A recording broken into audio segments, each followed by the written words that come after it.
Beautiful people, please stay to the end of the video. I know it's a little bit long, but we're about to debunk Meghan Markle's money. We're about to debunk it. We're about to blow the whole 200,000 to 400,000 six-figure residual she's getting. Please stay until the end. I know it'll be a little bit technical, but this is the video you need to see. And you'll see that Meghan Markle was broke ass when she married Harry.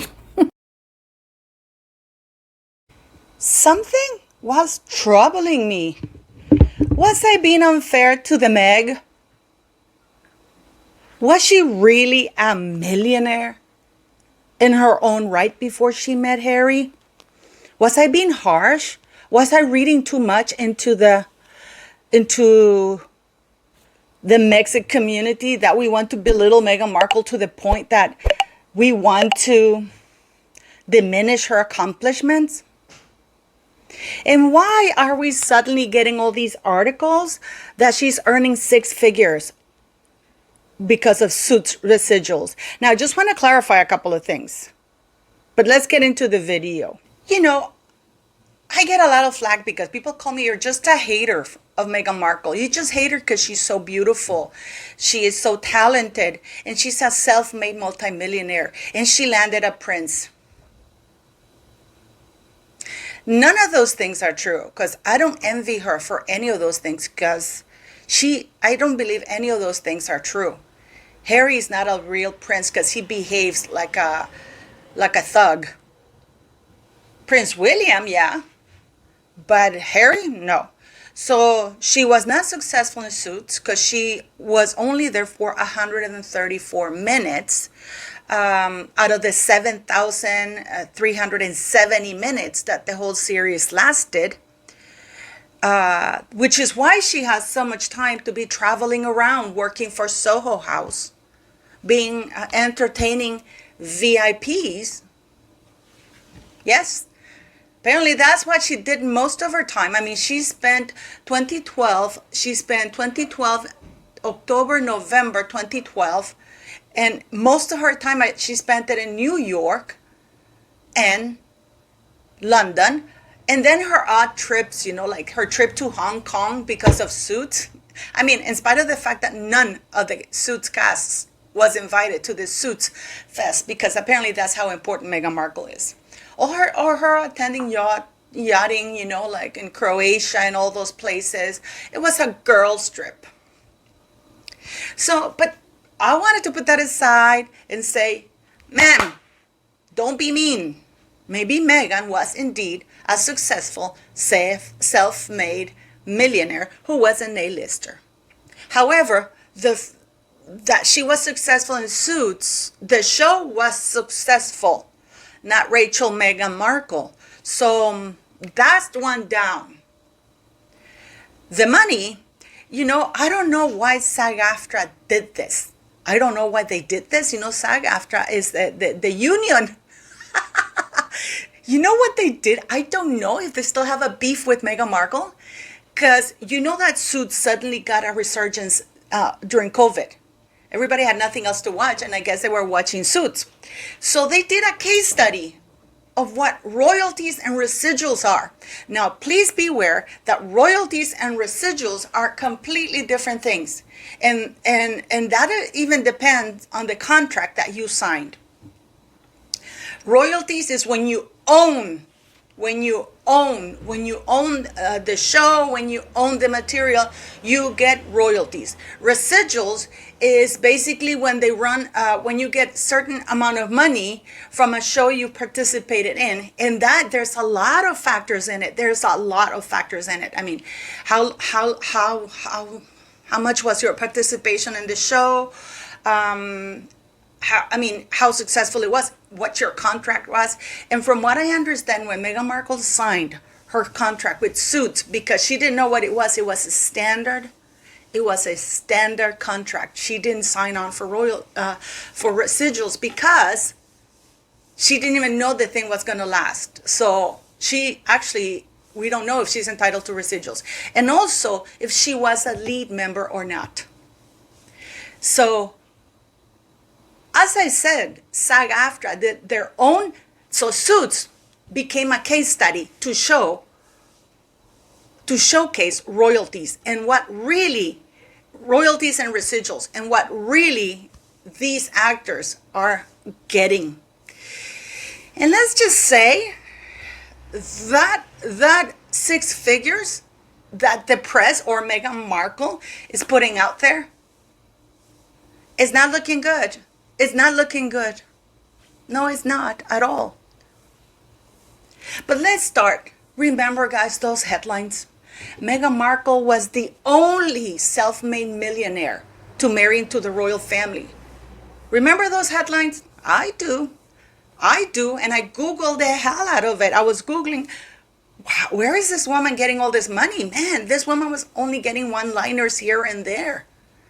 So where is this woman getting all that money from? Because they said that she was worth $5 million from Suits. Now, if Suits had that kind of money to pay a supporting actor who was there for less than 150 minutes throughout the entire series, they could have used actually cool music. I remember Patrick J. Adams, he said that he was allowed to film or to direct one episode, right? And he wanted this song, and he wanted that song, and he wanted this song. And just one song raised of the songs that he wanted that are public, that are popular and known, that raised the cost by almost $400,000. And the producer said, "You're not getting that song."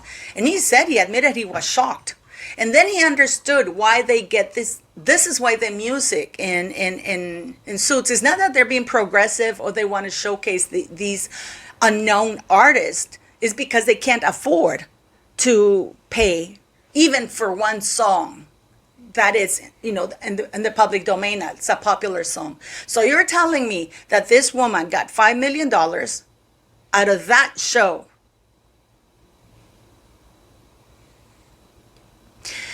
I think it's time for people to land that plane, because it's insane. It's insane. So let's see what SAG-AFTRA had to say about this, because no, Meghan was, her ass was broke. She was broke and unemployed when she met Harry. She didn't have a fortune. Meghan Markle was fortunate to marry Harry. That's why this woman had been coming since 2012 to the UK looking for a husband. We know because Katie Hine talked about it. Katie Hine interview. She said that the Meghan Markle's then agent wanted her to interview her, and she had gone around all over London, and nobody wanted to interview Meghan Markle because they didn't know who she was. And this is in 2013, at the height of Suits.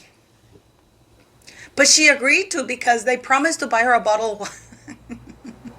I will leave the link for the interview and the video description. But that's what Katie Hine said. She said, you know what? I agreed because, I knew the agent and I kind of liked her, and they promised me a bottle of wine.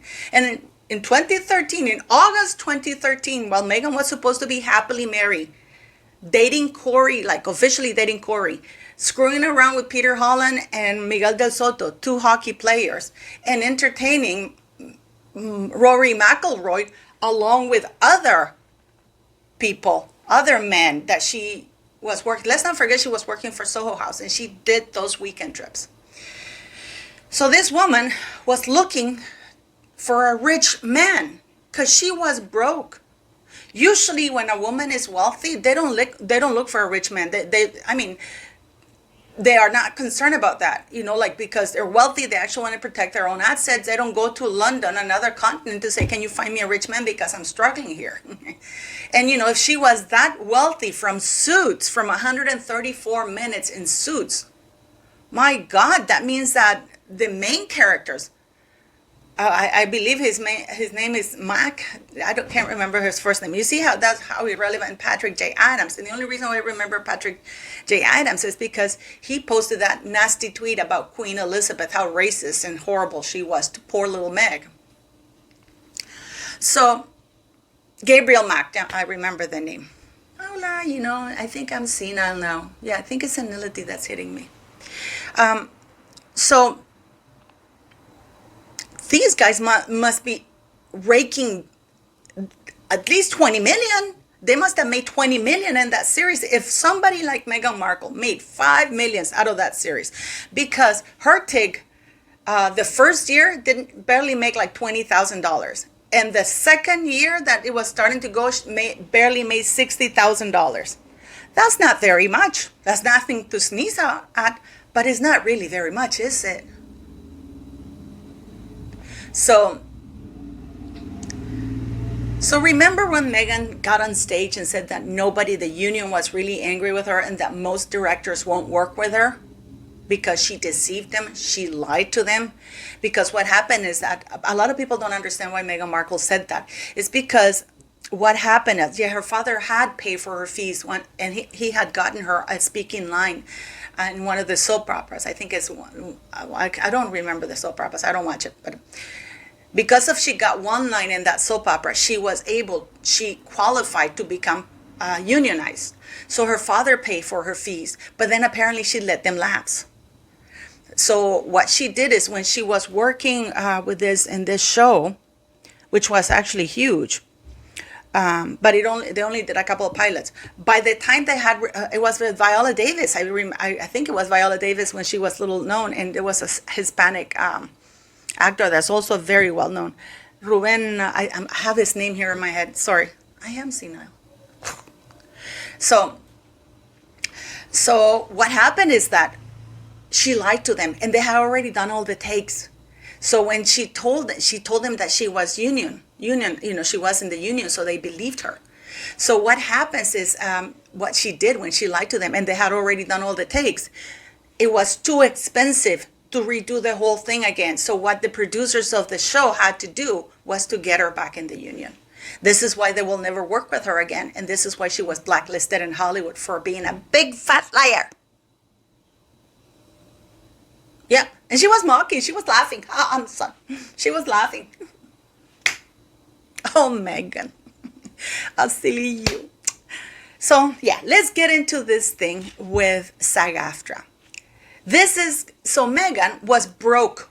Meghan Markle was broke, hustling her way through in Canada, flying over to Soho House to service their VIP clients, among them Andrew. I have a whole video about that. It's not good. It's not good for Meghan. So, yeah. So, let's get into, because SAG-AFTRA is really angry. They actually did this study about 4 or 5 months ago. They studied the unique case of what happens when a series which is little known suddenly gets a lot of views, suddenly becomes, very, very viewed, right? What happens to the royalties and residuals, and what everybody's getting. I guess this is why Meghan Markle is posting all those articles saying Meghan Markle is earning six-figure residuals. Meghan Markle was a supporting actor. Again, out of 7,370 minutes, Meghan Markle only did 134, which is why she was able to entertain her other career and had so much time with the TIG, because, she was going all over the place trying to hustle. She hasn't stopped hustling, by the way. So let's get into this with the SAG-AFTRA, beautiful people. So let's get really into how much money Meghan Markle is making. Just to give you an understanding, Netflix bought the rights to stream Suits for 3 years. So it's coming to an end. And I'm going to explain to you why Meghan Markle is going around making all these things, all these articles, how much she's getting paid, because she's putting out how much she actually wants to get for residuals. She wants them to buy the 9th season, because actually in the 9th season, she is about 67 minutes out of the 134 minutes that she was throughout the entire 9 seasons. This is why Meghan Markle is going out there saying that she's earning those kinds of residuals, because that's what she wants the deal to be, which is not right now. From Suits to Nuts, streaming residuals explain. This is Netflix. You don't see Meghan Markle anywhere. About 6 weeks after the Writers Guild of America went on strike for the first time in more than 15 years, 8 seasons of Suits landed on Netflix. Listen to this. It's 8 seasons, not 9 seasons. It's 8 seasons of Suits. And that is, pay close attention to that because this will become relevant.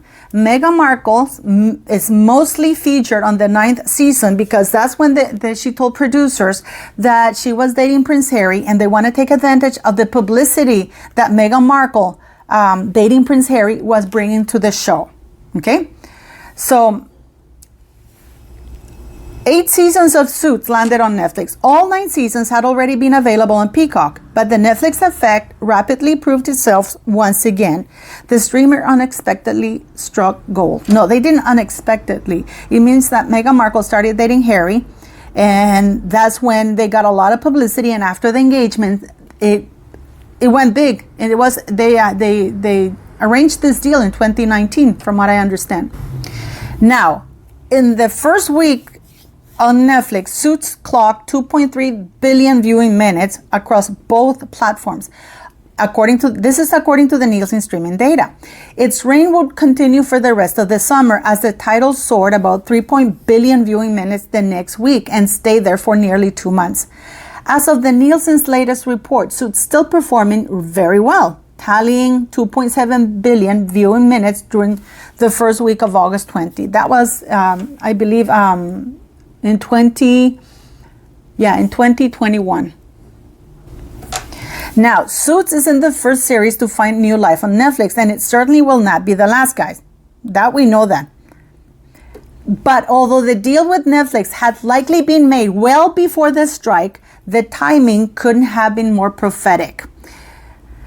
As writers and eventually actors were marching in the summer heat for better pay, especially from streaming residuals, Suits became a perfect case study. Now, they did this case study because I know all of you have watched Breaking Bad and This Is Us, which are huge shows on Netflix. They're huge. And their stars Aaron Paul and Mandy Moore were picketing because they were claiming that they were getting pennies in residuals. So everybody started to wonder, like, what? Because people think that they're getting millions in residuals like Friends. But Friends was a unique case, but they're not. This is why actors were picketing. So guys, what are residuals? Residuals are guild-mandated payments made to actors, the directors, writers, and others involved in the making of film and TV as compensation for cable reruns, syndication, DVD release, and licensing to streaming media. And these are just several ways that the creatives are the writers, everybody making the show. Okay? And in the streaming industry, there are two common types of residuals.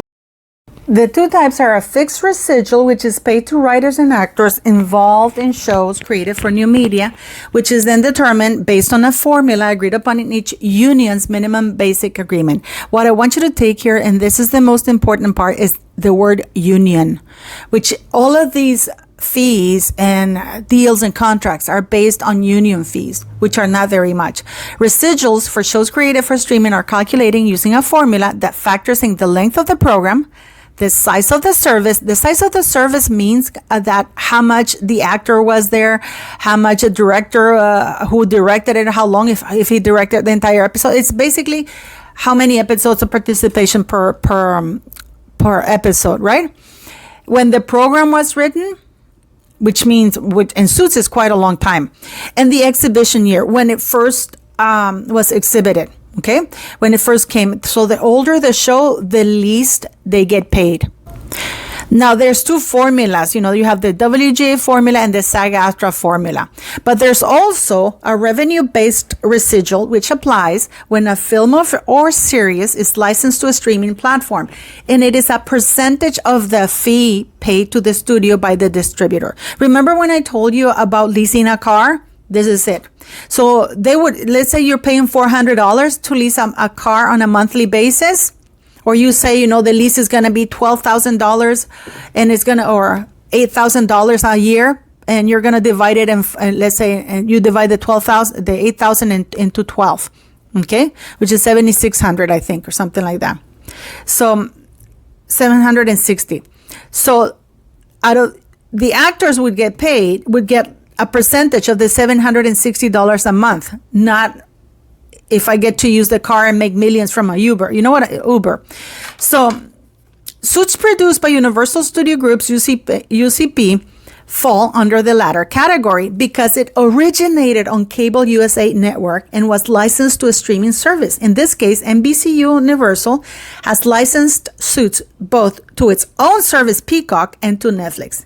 In most cases, both Peacock and Netflix are paying a fee, and their residuals owed are 1.2% of the license fee to writers and 3.6% to principal performance. That's from the fee, not from the viewing minutes. Netflix is making a lot of money from the viewing minutes, but Meghan Markle is not getting any of that because they're not paying per view. They're paying they pay a percentage for the fee that Netflix paid.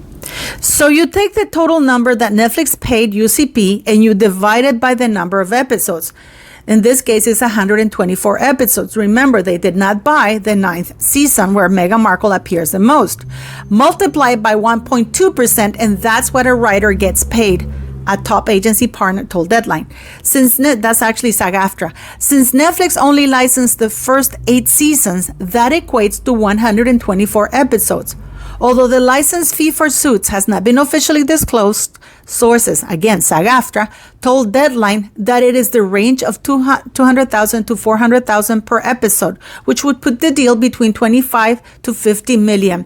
Total. That's what Netflix said to the production company. We're going to give you, let's say, $25 million to stream Suits for 3 years.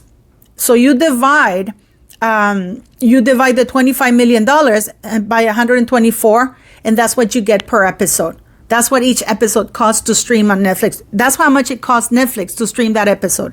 And from that fee, the $200,000 fee per episode, you get the percentage. Let's cut the difference and assume Netflix paid $37.5 million to license the show. This would mean a writer would make 1.2% of the fee paid for each episode they wrote, paid out over the term. So if it's per year, guys, this is per year, that's $3,629. And they divide it between all the writers, and that will depend on which episode each writer wrote, right? A similar equation applies for actors. Each principal performer would receive a pro rata share of 3.6% of the fee paid for each episode. So again, for $37.5 million licensing fee for Suits, that would be $10,887 per episode, equally split among all principal performers over the length of the deal. And this not only applies to performer, guys. Performers are the actors. They split it with the lighting people. They split it with, except stunt doubles. For some reason, stunt doubles don't get it. But Meghan Markle, they didn't have any. But they have to split it between the entire crew, like lighting, everything. That's all that. So that's less than $11,000 per term to be split between all actors. And this the same equation applies for Peacock, which is technically licensing Suits from Universal Content Productions. But since they are both within NBC Universal, it may have been licensed for a lower fee given that the deal extends over a longer period. Now, what happens with that? I mean, guys, the creator, Aaron Korsh, said, the creator of Suits, he said that he believes his show and others like it better exemplifies the gains in the 2007 and 2008 writer's strike, not the industry's current deficits. Okay, the last strike allowed writers ownership over content and created for and distributed on new media platforms. Because without it, it is unclear if he and the rest of the writers would be entitled to any residuals at all. So on that strike in 2007, 2008, the writers managed to get a percentage of residuals. Okay? So this is incredible. Now, guys, while Korsh, who's the producer-writer of Suits, said he doesn't know the specific of the Suits deal with Netflix, he suggested perhaps an escalator clause be added to future contracts. And this is very crucial, guys. which he's pretty sure that NBC Universal didn't include in its deal to license Suits, but would have required Netflix to pay out even more depending on how the series perform on the platform. And he's going, I think they should have done it. But had they done that, the amount of money Netflix would be paying NBC Universal would go way up. Therefore, their residuals to the writers would go way up because the formula is based on how much Universal gets paid. So just to sum it up, the reason why Meghan Markle is making all this buzz about how much money she's making is because she wants Netflix to buy season 9, that's the season that she appears the most. Because they haven't bought that. They bought season 8 and Netflix, so she's not making any money because their residuals have been explained. Now, Netflix had bought the rights of streaming the licensing to stream Suits back in 2019 for a very low price and a very bad deal for the producers and the owners of the show and even the actors. And they bought it for 4 or 5 years. And I believe that the contract is coming to an end. So Meghan Markle is pushing for, this is why we saw her walking at the variety show, at the variety carpet where she got pushed off. And, this girl specifically asked her about the 2.3 billion times that Suits had been watched because Meghan Markle wants to get cash from it. She's not getting any money. At most, she's getting 200, 300 at most per episode she was in, which is not very many episodes. She appears mostly in the last 10 episodes and Netflix does not want to buy it. So Meghan Markle, you were broke, you're done, and you're a big fat liar. Why is this woman lying? Ma'am, get yourself a proper job and don't treat us like we're stupid. Don't treat us. And I think this is SAG-AFTRA's way of getting back at Meghan Markle. Remember when she said, I'm such a fraud?